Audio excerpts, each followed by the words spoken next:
This is chapter 38 of 12th RBSc. Today we going to discuss about growth model.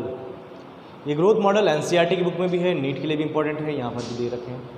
तो simple सा अभी तक population पढ़ रहे हैं. पॉपुलेशन में काउंटिंग मेथड्स पढ़े थे. एक सिंपल सी चीज़ मैं आपको बताता हूँ, कुछ जनरल इन्फॉर्मेशन है, उसको डिस्कस करके फिर आगे ग्रोथ के बारे में मॉडल्स के डिस्कस करेंगे. एक नाम सुना होगा आपने या नहीं भी सुना है तो आज मैंने बता दिया. टी.आर. माल्थस 1778 के अंदर इन्होंने बताया था ग्रोथ किस तरह से हो रही है पॉपुलेशन. इन्होंने डेमोग्राफी की स्टडी की थी.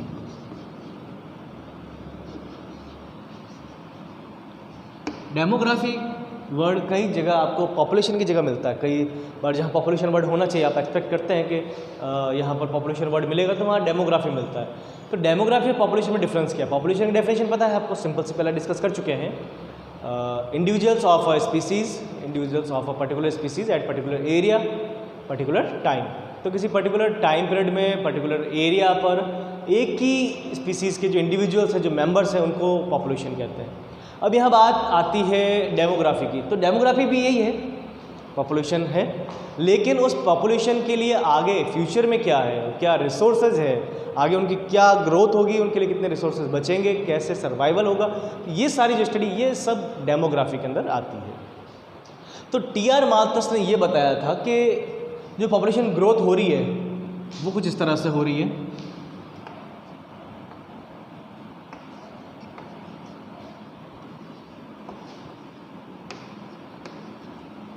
ठीक है, इसको कहते हैं एक्सपोनेंशियल ग्रोथ. 1 2 4 8 16 32. बट कंडीशन ये है कि रिसोर्सेज इस तरह से इंक्रीज हो रहे हैं. क्लियर कंडीशन, सिंपल सी कंडीशन है. जब बात कर रहे हैं रिसोर्सेज की तो रिसोर्सेज इंक्रीज हो रहे हैं 1 2 3 4 5 6 7 8 9 10, जो भी चलता रहेगा इस तरह से. बट पॉपुलेशन की जो ग्रोथ है, पॉपुलेशन इंक्रीज हो रही है 1 2 4 8 16 32 इस तरह से. ये बहुत हार्मफुल कंडीशन है क्योंकि अभी वर्ल्ड की पॉपुलेशन है 8 बिलियन, अराउंड 8 बिलियन है, जबकि आज से 50 साल पहले इतनी नहीं थी, आधी भी नहीं थी, आधी से भी कम थी. तो पिछले 50 ईयर्स के अंदर, लास्ट 50 ईयर्स के अंदर पॉपुलेशन डबल से भी ज़्यादा हो गई है. तो ये कंडीशन काफ़ी ज़्यादा क्रिटिकल है अर्थ के लिए और हम लोगों के सर्वाइवल के लिए. सिंपल सी अगर बात करें इंडिया की पॉपुलेशन की, तो बड़ी अच्छी बात मैं बताता हूँ आपको. इंडिया की पॉपुलेशन, जब इंडिया को फ्रीडम मिला, जब हमें फ्रीडम मिला था, तो उस टाइम यानी कि 1947 के अंदर वर्ल्ड की पॉपुलेशन, अर्थ इंडिया की पॉपुलेशन थी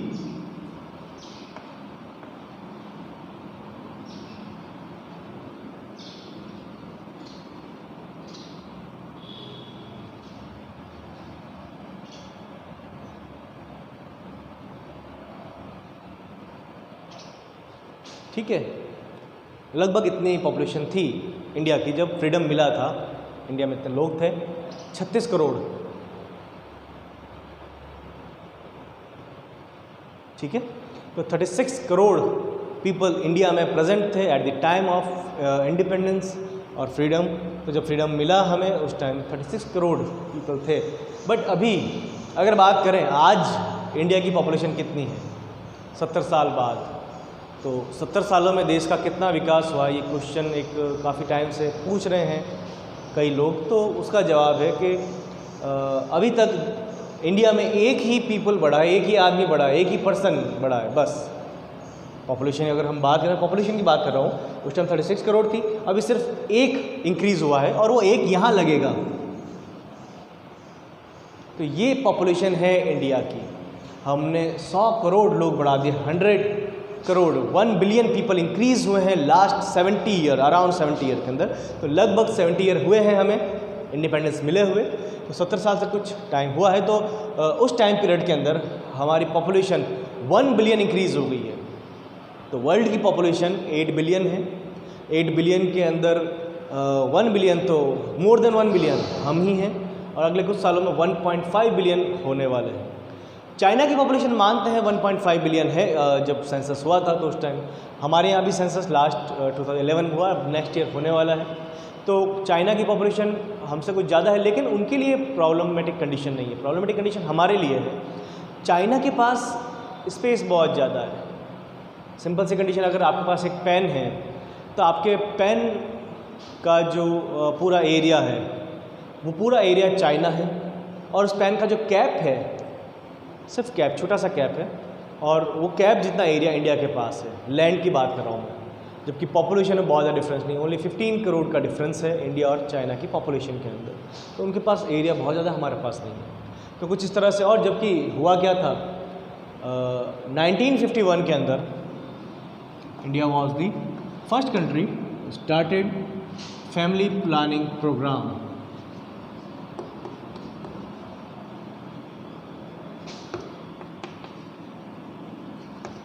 इंडिया फर्स्ट कंट्री थी जिसने 1951 में फैमिली प्लानिंग प्रोग्राम स्टार्ट किया था। चाइना में बाद में हुआ था, वो जो सिंगल चाइल्ड पॉलिसी आपने सुना होगा चाइना के अंदर, वो काफ़ी बाद में 80s के टाइम हुई थी। लेकिन यहाँ पर हमने इंडियंस ने, जो हमारे जवाहरलाल नेहरू जी थे, उन्होंने ये स्टार्ट किया था उस टाइम 1951 के अंदर फैमिली प्लानिंग प्रोग्राम। उसके बाद देखो अब कंडीशन ये है, और अगर ये नहीं होता तो पता नहीं क्या कंडीशन होती, शायद ऐसा कुछ होता कि वर्ल्ड की पॉपुलेशन एक तरफ है और हम लोग एक तरफ है। तो ये तो फैमिली प्लानिंग प्रोग्राम स्टार्ट करने के बाद, लोगों को अवेयर करने के बाद ऐसी कंडीशन है, नहीं होता तो फिर सोच सकते हैं आप। अब आते हैं अपने ग्रोथ मॉडल पर।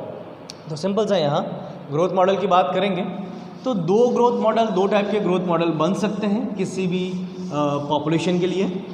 सिंपल सा अगर मैं बात करूँ तो एक ग्रोथ मॉडल होगा एक्सपोनेंशियल ग्रोथ। एक्सपोनेंशियल ग्रोथ में मॉडल कुछ इस टाइप का बनता है, जे शेप, ये जे शेप मॉडल है। और दूसरा बनता है, इसको हटा ही देते हैं यहाँ से, इतना ठीक है। ये दूसरा मॉडल बनेगा आपका एस शेप्ड। तो कुछ इस तरह से दो मॉडल बनते हैं। ये है एक्सपोनेंशियल ग्रोथ।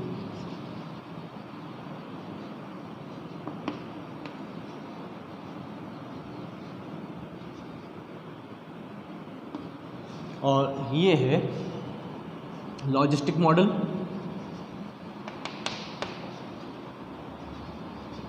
यहाँ पर lag phase, log phase and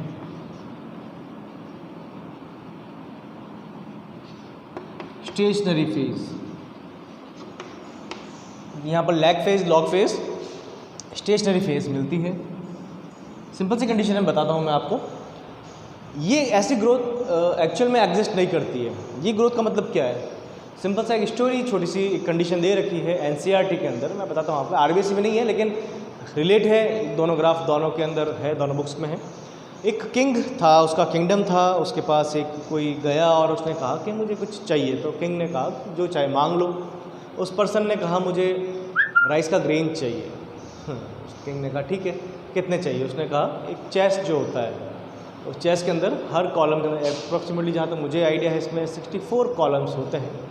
तो फिर भी आप चेक कर लेना कितने होते हैं। मुझे आइडिया 64 का है, तो 8 की 8 रोज़ होती है ऐसे कुछ। तो वहाँ पर उसने ये कहा कि हर कॉलम के अंदर पिछले से लास्ट कॉलम से डबल ग्रेन्स आएंगे, यानी फर्स्ट में 1 है तो सेकंड में 2, नेक्स्ट में 4, और इस तरह से इंक्रीज़ होगा। किंग ने कहा ठीक है, कितना इंक्रीज़ हो जाएगा। लेकिन कंडीशन ये हुई, लास्ट तक पहुंचने से पहले ही उस किंग के स्टेट के अंदर, जो उसका एम्परर था, वहाँ पर पूरे एरिया, वो जो एम्पायर था उसका, पूरे वहाँ पर जितना भी राइस था गोडाउन्स के अंदर, वो सारा ख़त्म हो गया। जितना भी खेतों में लगा हुआ था, कल्टीवेशन फील्ड्स में जितना भी था, वो सारा भी अराउंड उसका मेजरमेंट लेके और जैसा भी किया उसको, तो वो सारा ख़त्म हो गया। और आसपास के जितने विलेजेस थे उन सब का भी ख़त्म हो गया, लेकिन लास्ट तक नहीं पहुँचे। तो आप सोच सकते हो कितनी ज़्यादा ग्रोथ होती है।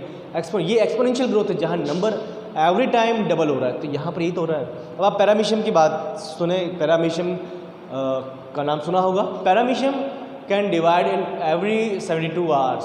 वो हर 72 आवर के अंदर डिवाइड कर सकता है। तो आप सोचिए अब तक पैरामीशियम कितने हो जाने होंगे, लेकिन एक्चुअल में ऐसा नहीं होता, क्योंकि ऐसा ग्राफ एग्जिस्ट नहीं करता, ऐसी ग्रोथ एनवायरनमेंट देखने को नहीं मिलती है।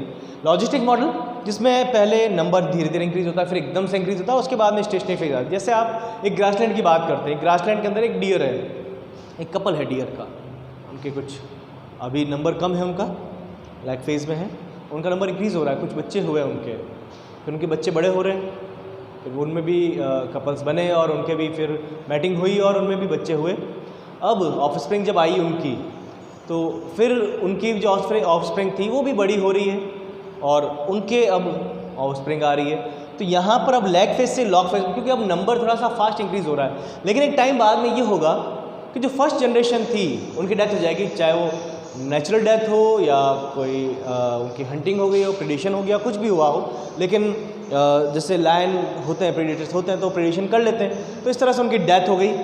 तो अब वहाँ पर डेथ भी हो रही है, नेचुरल डेथ भी हो रही है, डिजीज़ से डेथ भी हो रही है, वहाँ उनका प्रेडेशन भी हो रहा है, बर्थ भी हो रहा है। तो ये ग्राफ अब स्टेबल आ जाएगा, स्टेशनरी फेज जो बिल्कुल स्ट्रेट चलेगी इस तरह से कुछ। यहाँ पर इसको बिल्कुल स्ट्रेट कर देते हैं, यहाँ पर बिल्कुल भी ऊपर नीचे नहीं होगी, बिल्कुल सीधी लाइन आपको यहाँ पर मिल जाएगी। तो एक्चुअल में नेचर के अंदर आपको ऐसी ग्रोथ देखने को मिलती है जिसमें पहले लैग फेज होती है, फिर लॉग फेज आती है और उसके बाद में उनमें स्टेशनरी फेज आ जाती है।